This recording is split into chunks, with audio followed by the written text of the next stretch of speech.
2, 3. Hello, good afternoon. Thank you for being here this afternoon. This is the fourth seminar of this Michaelmas term. For those in Oxford, you know that we are already half the way through the term. Today, we are pleased to welcome Richard Freund. Richard works at Young Lives, which is an international study of child poverty coordinated out of the Department of International Development at the University of Oxford. And today he will be talking about the construction of an internationally comparable Child MPI, Multidimensional Poverty Index. He holds a Master in Science in Economics for Development from the University of Oxford. And before giving the floor to Richard, let me just mention a few remarks on the logistics of this seminar. As you know, this is a fully online seminar, so we encourage you to send comments and questions. Please do it through the chat box that it's on this platform. We want to hear as many as you as possible, so try to be concise, and we'll try to address any of these questions. The second comment is that this session will be recorded and then will be made public through the office website. And the last question, the last remark is we're going to have Richard speaking for 40 minutes, and then we will have 20 minutes for Q&A. So I will give the floor to Richard, and we are happy to have you here. The floor is yours. Perfect. Thanks so much, Hector. Thank you to both you and Ricardo, Emmeline, for having me. I'm very excited to be here. I apologize for the background of QEH, but I thought it was better than my bedroom. I'm just going to start sharing my screen, and hopefully it all works. Fantastic. Cool. So as Hector said, I hold the Master's in Economics for Development from the University of Oxford. And what I'm going to be presenting today is a work in progress that I'm working on with Natalie Quinn, which is essentially an extension and an adaptation of my MSc dissertation. And the heading, as you can see here, is Construction of an Internationally Comparable Child Multidimensional Poverty Index. So firstly, I just want to give a brief roadmap of the talk. I'm going to start off with focusing on why child poverty specifically, and what gap this child multidimensional poverty index is filling. I'll then go into some details on the construction of the child poverty index itself, speaking about some of the dimensions, the indicators we chose, the weights, and some of the decisions we made. I'll then move into the cross-country application, where we show how this measure can be used to compare child poverty across different countries. And in this, I'll go through some of the desirable features of our measure as well. Then lastly, I'll touch on some of the limitations and briefly speak about some of the methods that Natalie and I are still working on to try to overcome some of these limitations. So hopefully I shouldn't speak for all 40 minutes, but hopefully it should be an interesting talk. The first natural question is, why focus on children? And as the quote at the top says in bold, according to the latest global MPI reports, half of multidimensionally poor people are children under the age of 18. So while we've made extreme progress in the last decade or so in eradicating household poverty, child poverty is still pervasive in many parts of the world. Despite this, though, measures to look closely within the household and across the entire child life cycle are relatively underdeveloped. So a recent UNICEF survey in 2019 actually found that 66 out of 160 countries reported not having any official measure of child poverty, let alone multidimensional poverty. That's just, that's just child poverty in any form. And then lastly, and importantly for this talk today, is that what constitutes poverty for a child is not necessarily the same as what constitutes that for an adult. As the two pictures at the bottom are trying to display, a child working in construction can be seen as a form of child labor, and maybe thought of as a form of child multidimensional poverty. Conversely, the same job for an adult may simply be a form of employment. And importantly, even within children, what constitutes poverty for a 1-year-old may be very different from what constitutes poverty for a 17-year-old. And it's important to take into account these lifestyle differences across the entire life cycle. So then when analyzing existing measures of child multidimensional poverty, the first one that's often used is OPHI's global MPI, which I believe was presented in week 1 this year. So as I'm sure many of you are aware, the global MPI uses information on 10 indicators that it groups into 3 broad dimensions of health, education, and living standards. The living standards information is all household level information, and any information that is individual, such as nutrition in the mixed surveys, for example, gets aggregated up to the household level. Now, the global MPI, I mean, personally, I'm a big fan. And because it's constructed using the Alkire-Foster method, it has specific advantages.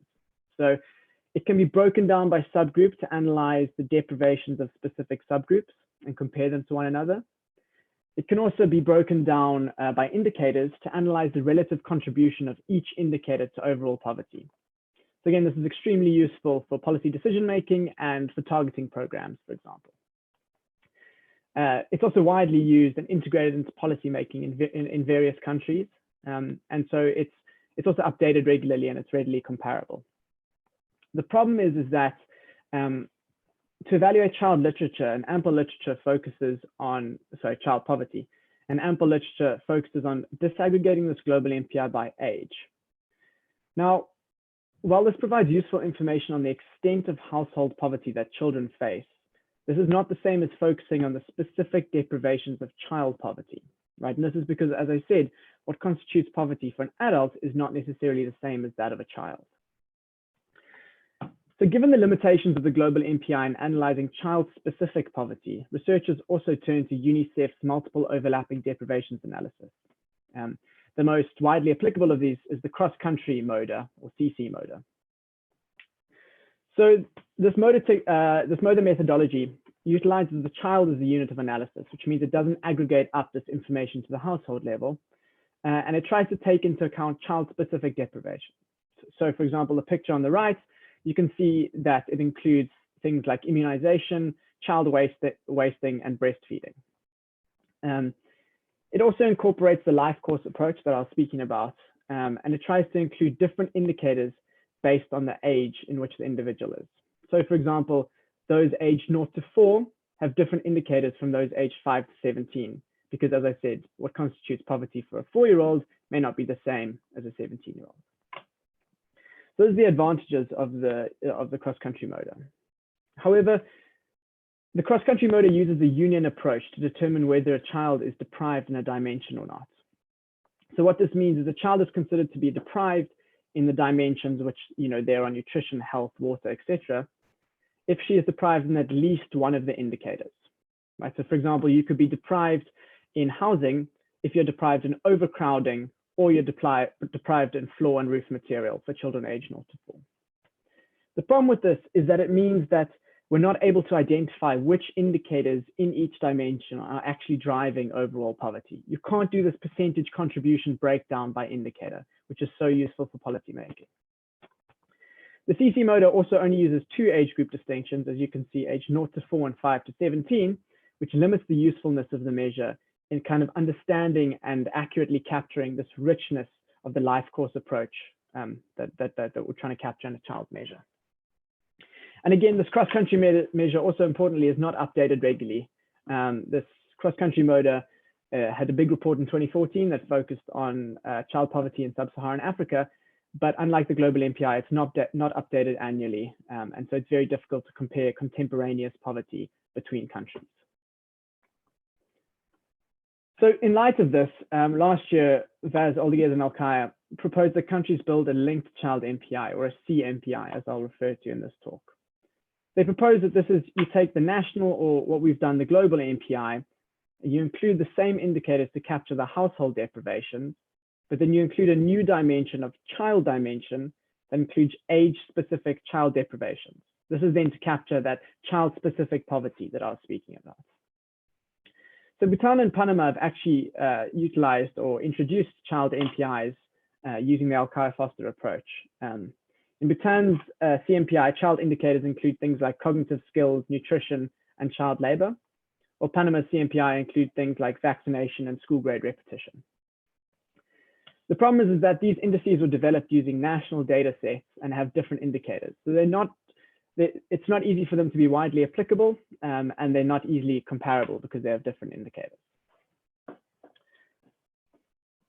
So then in light of all this background, this is kind of the background we came when developing our C-MPI. So as you can see in the picture here, we've chosen to have 3 dimensions of child poverty. We have a household dimension, and then we have 2 child-specific dimensions of child development and child conditions. So within the household dimension, we chose to maintain the information from the global MPI. So the difference here is that, remember, in the global MPI, health, education, and living standards are separate dimensions, whereas in our C-MPI, we chose to aggregate these into one household dimension and to keep them as sub-dimensions. So that's the first major change. Secondly, then, in order to focus on child-specific information and allow for richness in the choice of child indicators, we chose to include 2 child dimensions of child development and child conditions. Then, as can be seen in the picture, kind of along the long parts of the picture that go across child development, the C-MPI here disaggregates between 7 different age groups. We've got children aged 0 to 6 months, 7 months to 12 months, age 2, age 3 to 4, 5 to 6, 7 to 14, and 15 to 17. But again, this is to allow for that complexity in the life course approach that I was speaking about earlier on. Then, following the life course approach, children become eligible for different indicators as you get older. So hopefully in the picture you can see in child development, for example, children aged between 0 and 6 months are eligible for nutrition, breastfeeding, vaccination, and books and toys. On the other hand, though, children aged 15 to 17 are only eligible for school grade repetition. So again, here, we're switching the indicators that individuals become relevant for, or the indicators that are eligible for based on their age, to try and capture this uniqueness of child poverty at different ages. So I'll discuss the chosen indicators and kind of the rationale behind them a little bit later. First, I want to focus on our choice of weight. So as many of you, I'm sure, know, the weight attached to an indicator reflects the value that a deprivation in that indicator has relative to deprivations in the other indicators. So the global MPI reflects the assessment that deprivations in health, education, and living standards are all equal of intrinsic value.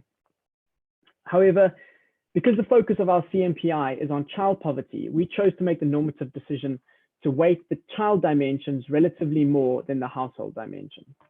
So what I mean by this is, you can see we've chosen to give each dimension a weight of 1/3, but that means collectively the 2 child dimensions are given a weight of 2/3 and the household dimension is given a weight of 1/3. Again, this is to really focus on the child-specific indicators and child-specific poverty. Within each child development and child conditions dimensions, we simply give the indicators equal weight. Right? So we'll take however many indicators there are and we'll divide the weight of 1/3 by that. Within the household dimension, we give the overall dimension a weight of 1/3, but we chose to maintain the same relative weightings as the global MPI. So within the household weight of 1/3, we gave health, education, and living standards each a weight of 1/9, and then within that 1/9, we split them equally within the indicators within health, education, and living standards. Then following precedent set by the global MPI, we chose in the second cutoff in the Alkire-Foster method, the poverty cutoff, we chose to maintain this as 1/3. So given that each of the dimensions has a weight of 1/3, this means that an individual must be deprived in the weighted equivalent of at least one of these dimensions in order to be considered multidimensionally poor. So again, the kind of interpretation behind the second cutoff, or the interpretation behind you're multidimensionally poor, is very similar to the global MPI in that you'll need to be deprived in the weighted equivalent of at least one of the dimensions. So hopefully now you understand kind of how we went about thinking about the dimensions behind our global MPI and the reason why we focused on having 2 child-specific dimensions and aggregating the household indicators into one dimension. Then clearly one of the most important choices in the child MPI was this choice of child-specific indicators. As discussed, we wanted to allow for children to be eligible for different indicators depending on their age that capture their unique circumstances. But we also wanted to allow for indicators that are roughly comparable to the same underlying deprivation. Right? And so I'll come to this in a moment. As such, and I'll show this later, but indicators that are comparable to one another are grouped together under the same headings. So within child development, we have cognitive development and learning opportunities. And then within child conditions, we have time use, we have supervision, time use, mental health, and we have safety. And these are grouped together to reflect comparable deprivations, as I'll show a bit later. When kind of choosing our child indicators, we chose to, much like the MODA methodology, we chose to base this choice in the rights covered in the Convention of the Rights of the Child. But different to the MODA, for children under the age of 5, we chose to favor UNICEF's nurturing care framework. And this is really because for children under 5 in that early childhood development phase, they're so susceptible to specific household environmental influences that we wanted to focus on a specific component and a specific framework for them instead. So the child development dimension broadly captures the opportunities for an individual or for a child to grow cognitive and social skills. The first subheading, as I mentioned under this, was cognitive development. Now, to account for the fact that children under 5 are typically not attending formal schooling in any capacity, we use nutrition and health indicators as a proxy for cognitive development for these young children. This is because literature suggests that early health deficits are detrimental to subsequent cognitive skills. Now, the global MPI incorporates whether any member of the household has 6 years of formal schooling or whether all children of school age are attending school, right? And likewise, the cross-country MODA incorporates whether individuals are attending school and primary school attainment. However, neither of these measures actually incorporate any cognitive learning outcomes. As I'm sure we're all aware of, basic numeracy and literacy skills are an essential attribute to have in order to have a successful working career, and this is becoming more and more important. And so as a result of this, under the education skills and the literacy and numeracy indicators, for younger and older children respectively, we incorporated information on their ability to understand written and mathematical information. Now, the next subgrouping that we chose to include was learning opportunities. Right? So this kind of reflects, do you have the opportunities to build up this cognitive development? For children under the age of 5, we chose to incorporate information on adult engagement and on books and toys in the household. The first few years of a child's life are a critical period for brain development, right? And it's been shown that engagement with your primary caregivers and engagement with household toys is a primary determinant of your cognitive and your social development during that period. For children over 5, we chose to use information on whether they were in the expected grade for their age. So grade retention, the practice of kind of keeping a child back in the grade, even though they should have moved on, is a common practice in many parts of the world. However, literature demonstrates that there's a negative association between grade retention and subsequent academic achievement. It's one of the strongest predictors of dropout status, and also individuals who are retained tend to have lower self-esteem, heightened stress, and heightened interpersonal violence. So that's the child development dimension that we focused on. And as I said, it really captures the opportunities to grow cognitive and social skills. We then chose to include a child conditions dimension as well, which really tries to capture whether an individual has an adequate environment in order to develop these cognitive skills.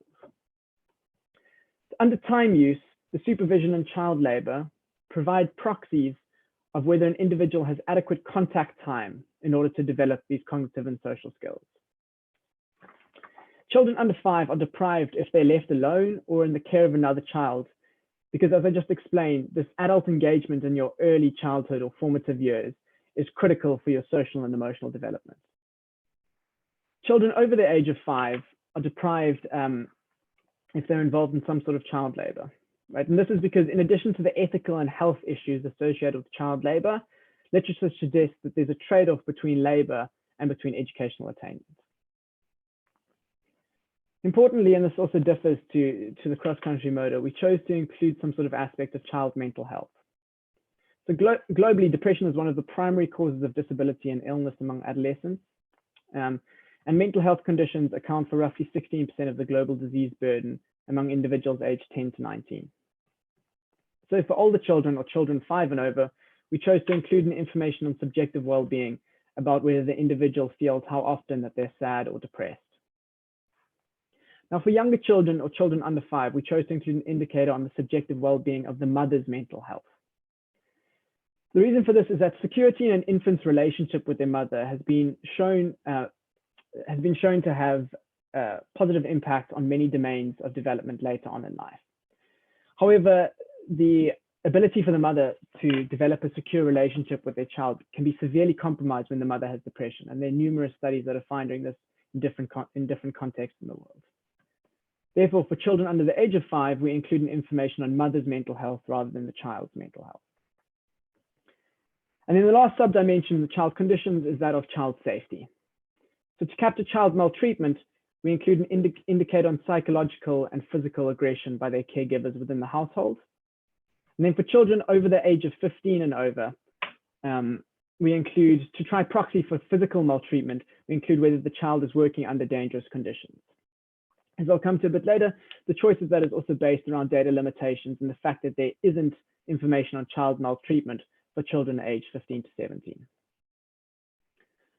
So hopefully by now you have more of an understanding of the dimensions we chose, the weighting structure we chose behind it, and the way we chose the indicators and the subgroupings in order to reflect deprivations that are unique to the child's moment in life at their given age, but also are roughly comparable to one another. So we next move on to the cross-country comparison. And we chose, for the cross-country comparison, we chose to use UNICEF's multiple indicator cluster surveys, and we chose to use the latest wave, so round 6 of this. And this is really because UNICEF captures, the UNICEF survey captures rich information on child deprivations, and country implementation also follows standardized guidelines, right? So it allows for international comparability. We focused, or thus far to date, we focused on 21 developing countries. And this is because these are the countries that actually have the mix 6 information or data sets out for them, right? This is being continually updated, and we're hoping to continually update this measure as we go. Now, in order to compare the C-MPI, or our Child Multidimensional Poverty Index, to poverty indices that do not capture these child-specific deprivations, the figure I'm showing you here compares the C-MPI estimates for our 21 countries to the global MPI estimates that have been calculated with the same sample of children, right? So it's kind of like comparing our C-MPI to an age subgroup decomposition of the global MPI. Now, the C-MPI estimates suggest that Madagascar has the highest intensity and incidence of child poverty. So it has the highest C-MPI estimates, with around 83% of its children living in child multidimensional poverty. On the other hand, Georgia has the lowest C-MPI estimate and actually only has around 5% of its children living in child multidimensional poverty. Now, by comparing the C-MPI to the global MPI, we can assess the extent to which including these child-specific indicators actually increases child poverty.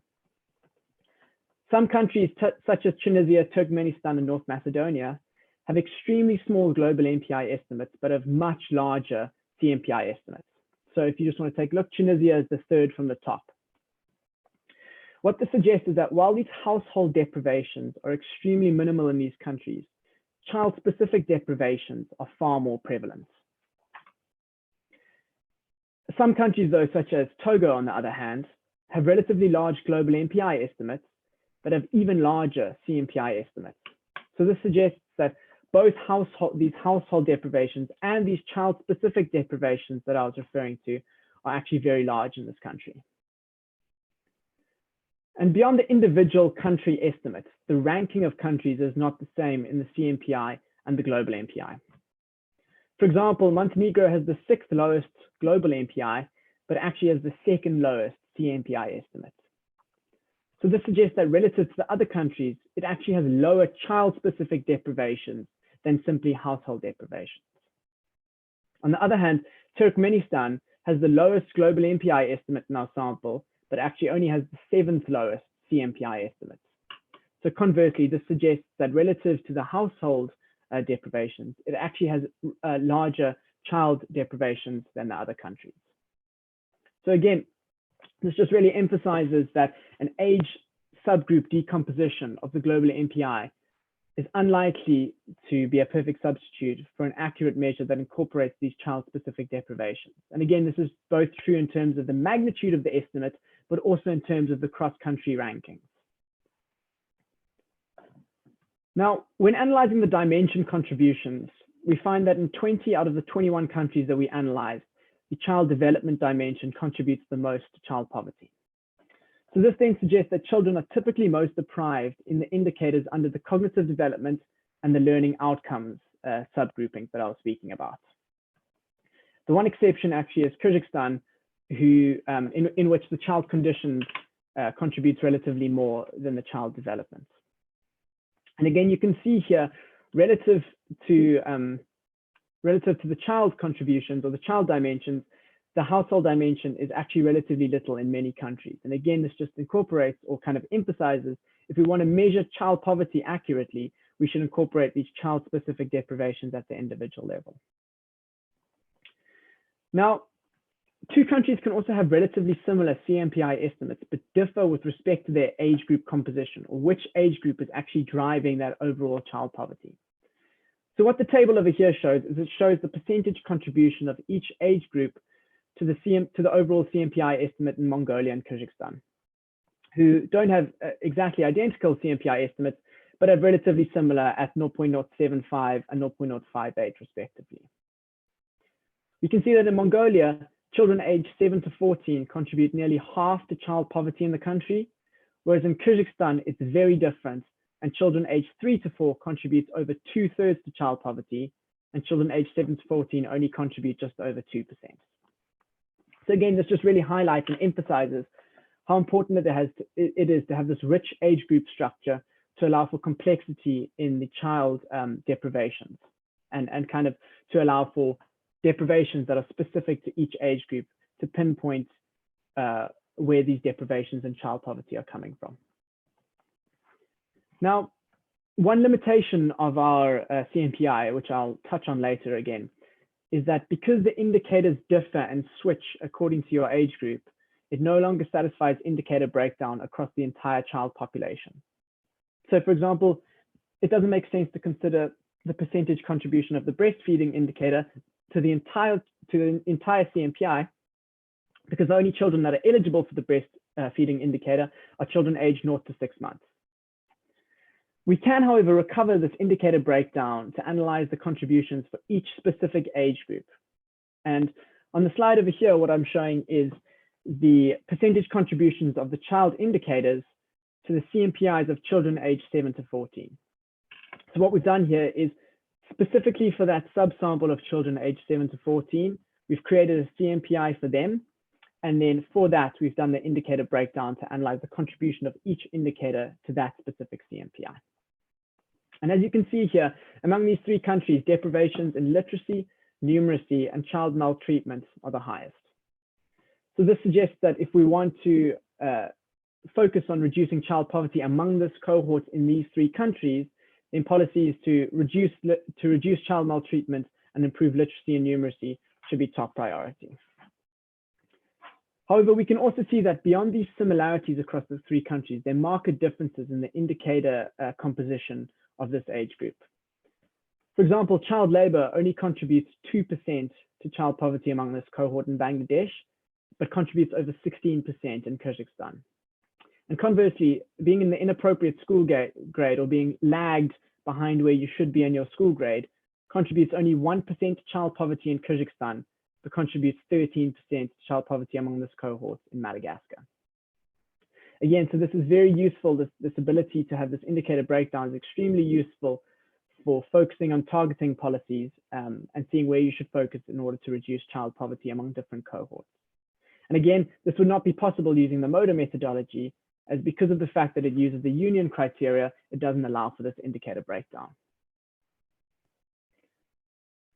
Now, our measure is certainly not without limitations. And The first of them, as I've measured, is that it doesn't satisfy indicator breakdown across the entire population of children.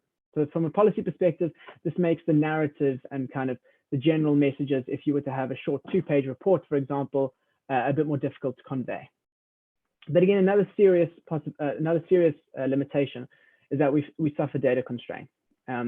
While we're using the same survey for each country, so we're using for all the countries, the 21 I showed, we're using the latest 6th wave of the multiple indicator cluster surveys. But even with these, key indicators are not collected in many countries. And as I said over there, 11 of the 21 countries that we've analyzed are missing at least one indicator.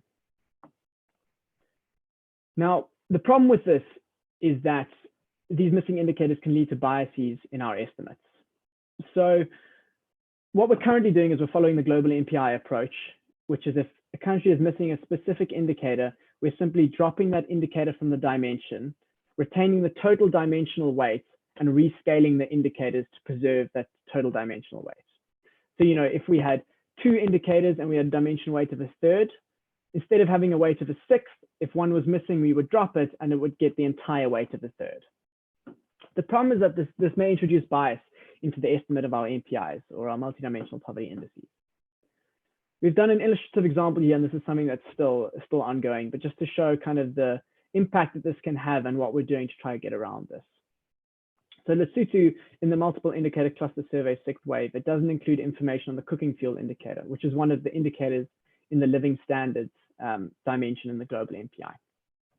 So to kind of illustrate the impact that this could have, we went back to the 2014 DHS survey, which is what was previously used to calculate the global MPI estimates. And we asked what would be the effect if this global MPI indicator of cooking fuel was missing, and we rescaled the indicators. So you can see the first column in the table is our global MPI estimate if we're including all 10 indicators of the global MPI. And we can do this because we're using the 2014 DHS data set at this point. And you see that we get a global MPI estimate of roughly 0.13. We then ask, well, what would be the implication if cooking fuel were missing and we treated it as missing and rescaled the other indicators? If we did that, you can see that the global MPI estimate would fall to roughly 0.12, and the percentage contributions of all the other indicators would clearly change as cooking fuel has been excluded. So you can see that this missing indicator, while we can get around it, it can introduce biases into our estimates of our global MPIs or of our child MPIs.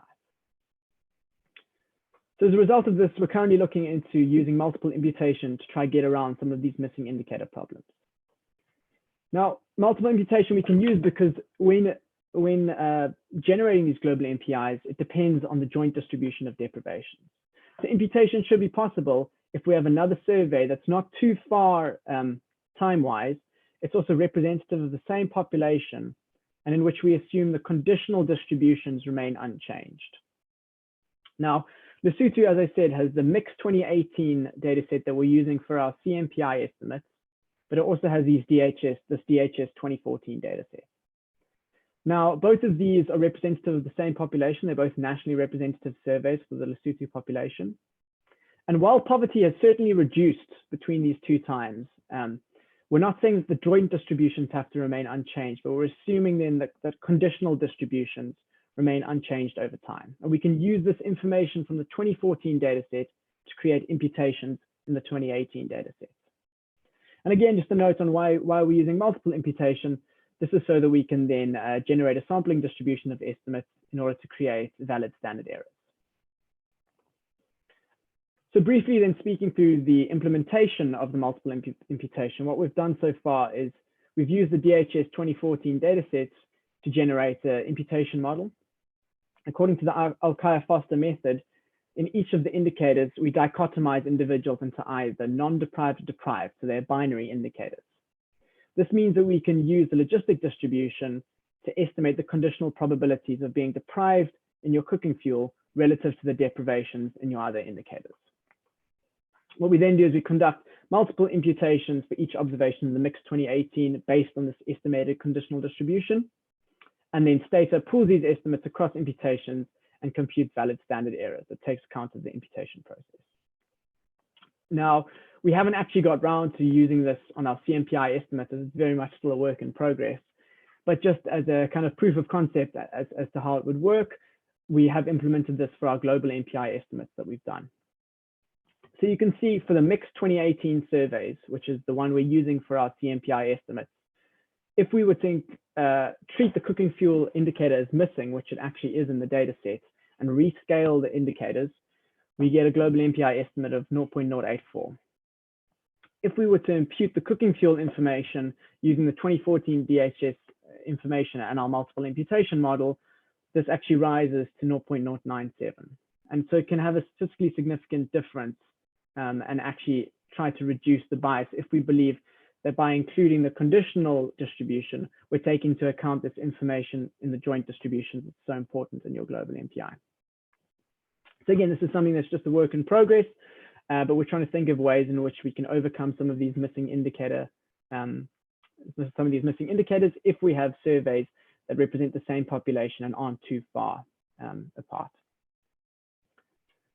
So that's all I have to say for now, but I would love to hear any questions, and any feedback is much appreciated, as this is still a work in progress. But thank you very much to everyone for listening. Thank you very much, Richard. A very interesting presentation. You covered several important topics. One of them is the missing information. Second is comparability of cross-country indicators. Third, you go beyond this, and then you say, well, let's try to overcome these limitations, and let's propose a multiple imputation approach to try to refine our results. But of course, the objective is to improve our understanding on child poverty.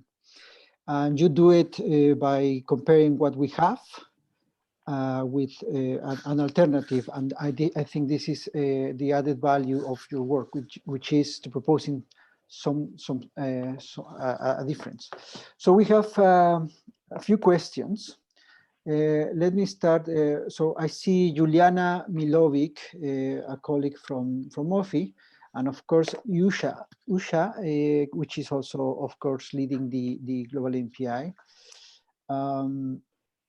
Let me start with Juliana's questions, and there are others, but I think Juliana's questions is also concerned with the multiple imputation, and in a way it has to be with the how do you use the how can you take into account the different sample design between these two surveys when making the imputations? Because both of them are nationally representative, but how do you take into account these potentially differences in the sample design?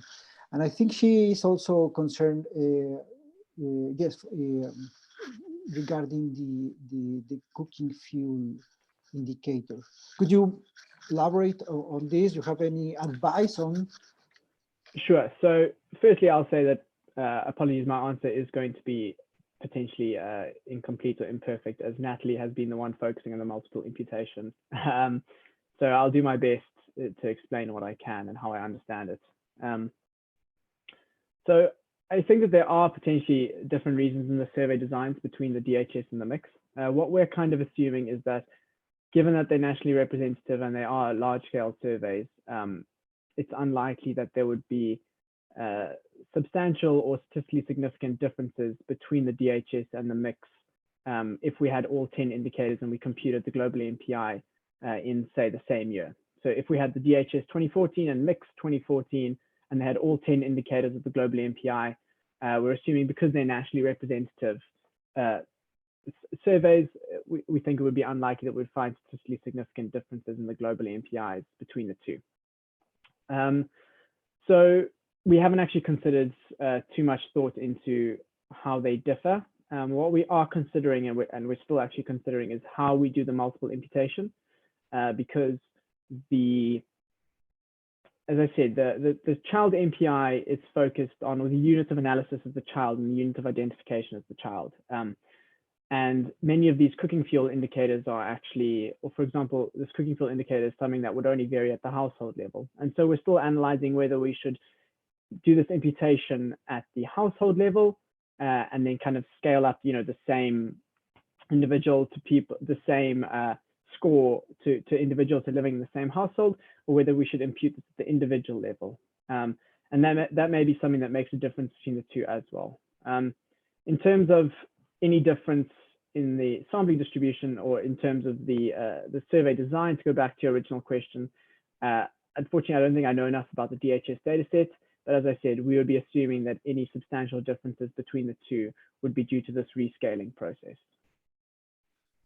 And what about using information for within the same household to make this multiple imputation? Do you think it would be useful, or we really need to rely on an external source to find? So I think that would be particularly useful. The problem is that we don't have that kind of information in mix, for example. It's for many of these information, or many of these questions, particularly the ones at the household level, they're collected in the household survey data, or the household survey questionnaire.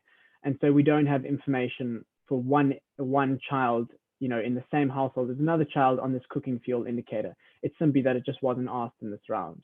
So we're going to have to try to do some sort of imputation. We're going to have to rely on another data set completely. But I agree, that would be a first prize if we could do that. Right. There's a couple of questions regarding measurement errors. One of them is, I will go through these two questions before discussing OSHA question, which I think is very important. But let me first refer to these measurement errors. And one of them is related to a question that Putu Nati just made on the chat. So how do you take into account measurement issues, for instance, in the case of time use? So Putu is following the conversation while she's taking care of her children. But that counts as so this kind of measurement problems. How do you deal with this potential multitasking activities that involve taking care of children? Is there a way to address that in the use of this indicator? And the second one is, so Hector, do you mind just repeating that? Actually, I'm not sure I understood what the question was. You use time use, one of the use of your variables. Yeah. But time use, it's kind of complicated because you could do multiple things at the same time, right? And this may imply even over-reporting or sub-reporting some activities. So this introduces measurement error. Is there an advice, or how do you deal with this potential measurement error problem? Yeah. But this could be also the case on mental health, which is another indicator. Mental health may be captured through a set of questions which may deliver some sort of scale. But of course, there is always a measurement error depending on how many questions you introduce. But the problem is the same. How do you deal, or what is your advice on the use of this? And these are two examples of these two potentially polluted measurements. So I think on the first question of time use, this is something why it's still very much a work in progress. Perhaps that's not the best name for the subgrouping. So that subgrouping is not actually referring to time use in, say, how we have time use surveys. It's more referring to, does a child have enough time or have enough free time in order to be able to develop cognitively and socially? And so we're not actually dealing with things like, hopefully, it's not things whether you are working at the same time and kind of multitasking. There we're dealing with, say, whether an individual is involved in child labor. And so if they are, we're saying they don't have enough free time in order to actually go out and develop cognitive and social skills, or essentially be in school. In terms of measurement error as a result of questionnaire, for example, certainly that's something I think as researchers we all need to be worried about. But I think we're not actually doing anything special right now to try account for that. perhaps it's something we should look into. But the mental health variable, for example, is certainly an imperfect variable. It's just a simple kind of Likert scale type question. How often are you feeling sad or depressed? And it's kind of daily, a few times a week, once a week, etc. And so there definitely is going to be measurement error in that. And we're just kind of assuming right now, I guess, that measurement error does not differentially change between countries. And so it still allows for country comparisons. In an ideal world, we would have a more sophisticated measure in the survey, such as maybe the patient health questionnaires or the PHQ-9s, which seems to be more validated in international literature. But again, this is the problem with trying to find a survey that's collected for so many countries to allow for this international comparability. Right, right. So thanks for this clarification. Now we have Usha, a very interesting question. First, well, she says that she is happy to attend this discussion, but she wants to know what's your rationale of including global MPI indicators in a child MPI measurement. Could you please elaborate on that? Because you mentioned this, but maybe it would be useful for this. So yeah, I think that's a great question, and it's something we're still considering as well. So as pointed out in, I think it was, yeah, so the Vaz, Alkire, and Alkire article, the global MPI, or I mean, they propose national MPI as well, indicators are really there to kind of capture the household level deprivations that a child experiences. So kind of what is your conditions of a household as the whole? Are you poor as a household, or are you not poor? So kind of regardless of your individual conditions. I mean, you could live in a very affluent household, but still be forced to have child labor, not be breastfed, etc. So that's why we're including the global MPI estimates to try and capture this household-wide conditions. The reason we focus on global MPI conditions as opposed to, or indicators as opposed to the national MPIs, is again just to try allow for this cross-country comparability. As Usha is well aware of, the global MPI indicators are collected for many, many different countries, and there is precedent on their comparabilities over time. And so we wanted to allow for that too.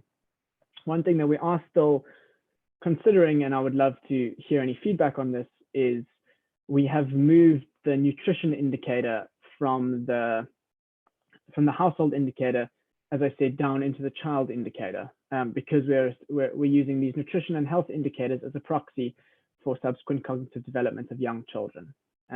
What we think of doing is potentially keeping that there and also putting it back into the global MPI indicators to allow for comparability to the global MPI, so we have exactly the same indicators, and then also B, to try and see that they capture different things. It's almost like it's capturing household food insecurity in the global MPI, but it's capturing the effect of this on your cognitive development in the child development dimension.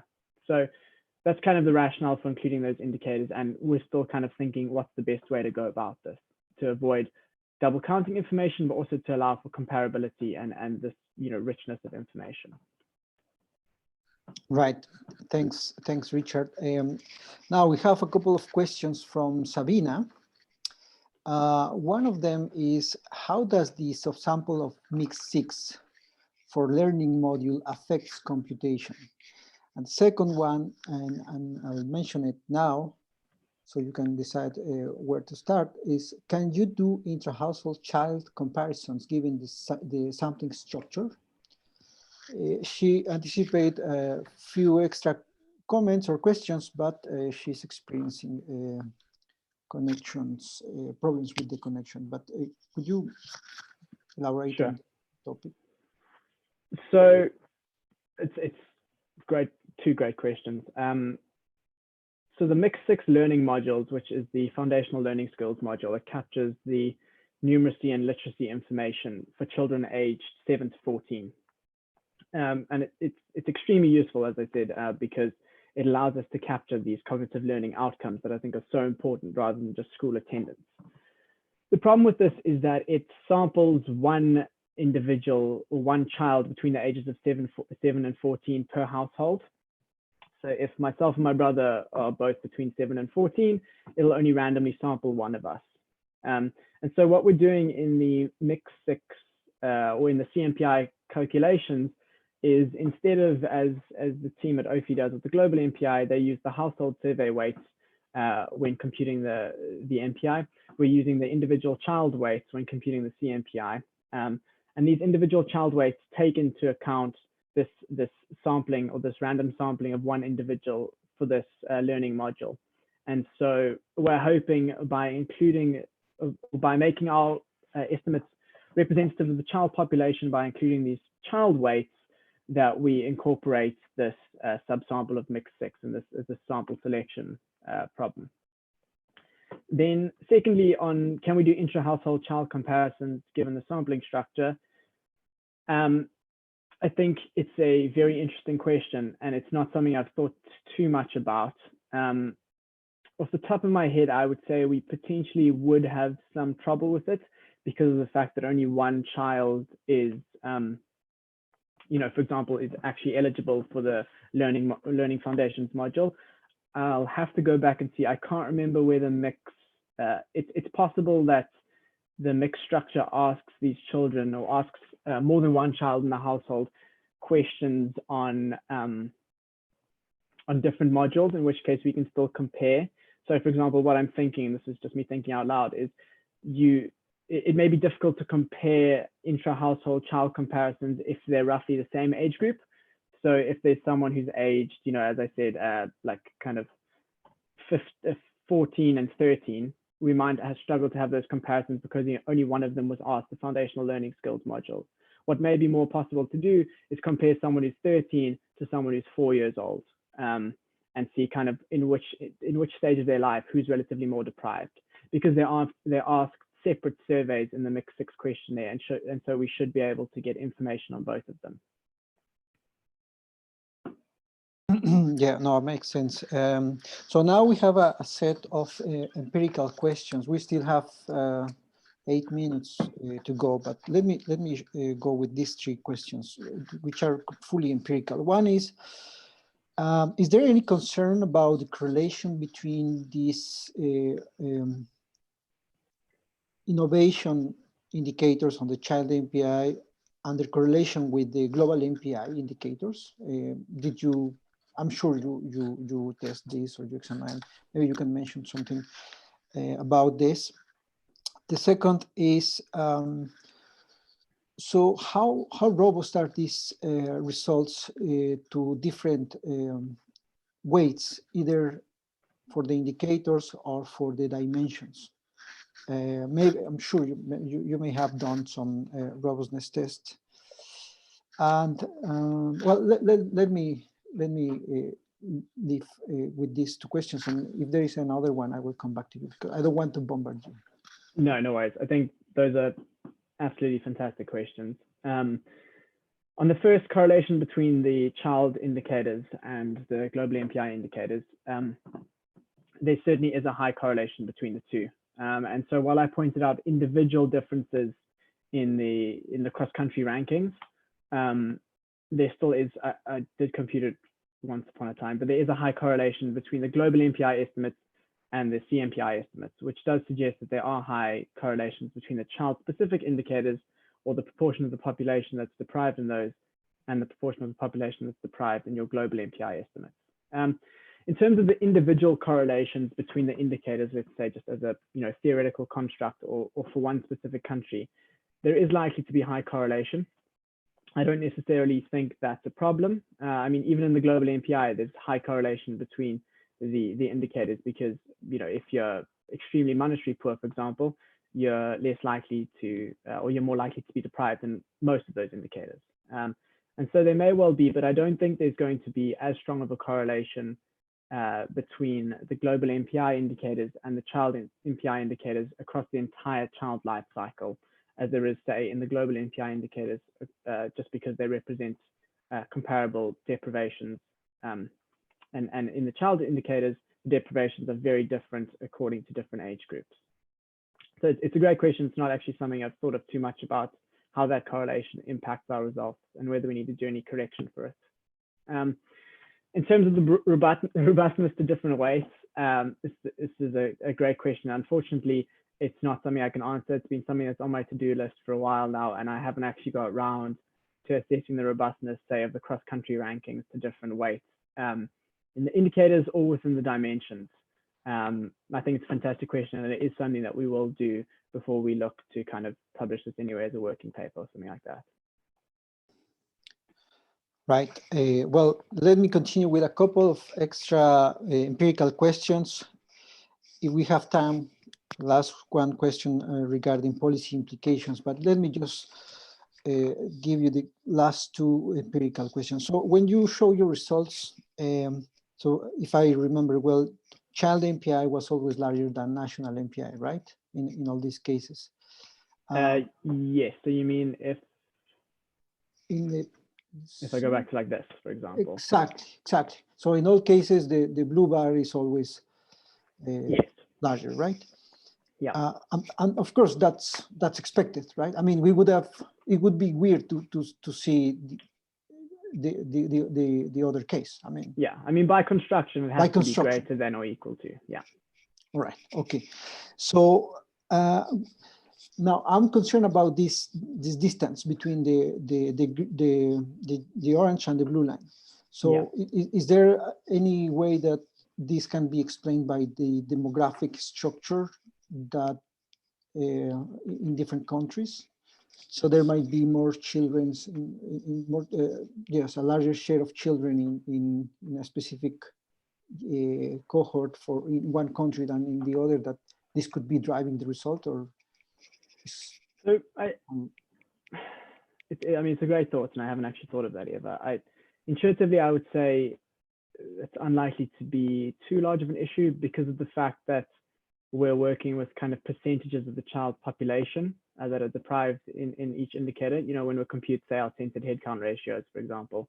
And I think once we, you know, kind of transform this to percentages so they're comparable, we should take into account major differences between, you know, the number of individuals, just like the global MPI takes into account different population sizes in different countries. Right. In fact, Christian, who is also following this talk and is an expert on these measures, he suggests maybe you could show how the ranking change. And I think this could be useful for future presentations. If you have it now, it would be great to see it. If not, if you have a comment, that would be great also. If not, I would conclude with the last question. What's the most important policy implications about having these two measures, child MPI and global MPI, and what can we learn from this that could be expressed in a policy implication? Sure. So on Christian's point, I think thanks very much for pointing that out. I do have that somewhere, but unfortunately it's on a clunky Excel sheet. And so I can't show it right now, but I think it would be very useful to show how the rankings change. On your last question, Hector, I think, and I would love to say all of this innovation comes from me, but some of the policy implications come from the Vaz, you know, Alkire and Alkire article, just saying that it's extremely useful, A, to have this C-MPI that kind of augments the global MPI and follows the same Alkire-Foster methodology, because of the fact that it's so entrenched in policy making already, and individuals understand how to construct this, how to interpret the dimension breakdowns, and how to interpret indicator breakdowns. So on the first thing, I think it's important to follow the same structure because it allows for comparability with the global MPI. In terms of some of my key takeaways, what I found really interesting is two things: how important it is to have this rich life cycle and age group breakdowns. As I showed in the Mongolia and Kyrgyzstan example, you can have very similar child estimates, but in terms of policy implications and where you have to target programs, you can have very different age groups that are driving these this overall child poverty. And depending on that, you may want to, you know, spend your limited budget on various different programs. And then largely, and you know, very unfortunately, I found some countries were unfortunately missing the foundational learning skills module, and so we couldn't get information on numeracy and literacy. And so we're still looking into the possibility of imputations of that. But I found the deprivations in numeracy, literacy, and in child maltreatment, which was specifically being driven by the the psychological and physical punishment within the household by their primary caregivers were extremely large across all countries that we did this indicator breakdown for amongst children aged 7 to 14. And so for me, one of the policy implications that we've put in the paper, just kind of after our breakdown of indicators among children aged 7 to 14, is that if you want to reduce child multidimensional poverty among this cohort, then programs really to focus on literacy, numeracy, and to reduce child maltreatment within the household should be top priority. Right. Thank you very much, Richard. It's been a very enriching discussion. You mentioned this is pretty much a work in progress, but we can see from the results that you are in a very well advanced stage. Thank you for presenting your work with us.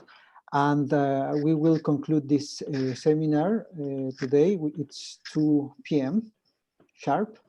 And don't forget to stay tuned. We have another very interesting seminar next week, same time. Thank you. Thank you so much for having me, everyone. It's been a pleasure.